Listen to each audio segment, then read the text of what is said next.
నాకెందుకులే అని చెప్పేసి పక్కకి వెళ్ళిపోయాడు.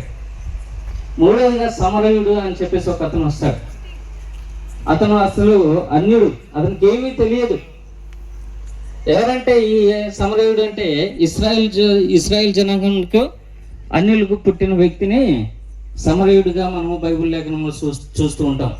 ఇతను అంటరాని వాడు, ఇవన్నీ కూడా మనం చూస్తూ ఉంటాం. వాడు వచ్చేసి తన దగ్గర ఉన్న నూనెను అన్నీ కూడా బాగు చేసి తీసుకెళ్లి పోటుకూలు వాళ్ళ దగ్గరే పెట్టేస్తాడు. తన దగ్గర దేనారం ఉంటే 2 దేనారంలో ఇచ్చేసి, ఇదిగో నేను వెళ్తున్నాను, తనకి ఇంకా ఏదైనా అవసరమైతే మళ్ళీ నేను తిరిగి వస్తాను. హల్లెలూయా. ఇది దేవుణ్ణి ఉద్దేశించి చెప్పబడిన మాటగా మనం చూస్తూ ఉంటాం. మంచి సమరయుడుగా మన దేవుణ్ణి కూడా మనము పిలుచుకుంటూ ఉంటాం. వచ్చాడు, మన యొక్క పాపములు కడిగాడు, మనల్ని మన గాయములు కట్టి తీసుకెళ్లి సంఘంలో పెట్టాడు.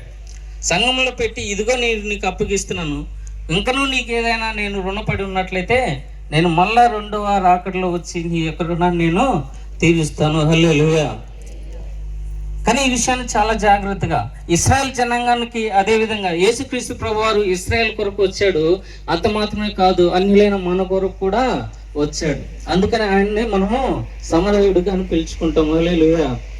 సమరయుడు అంటే అందరికీ కూడా కావలసిన వ్యక్తి.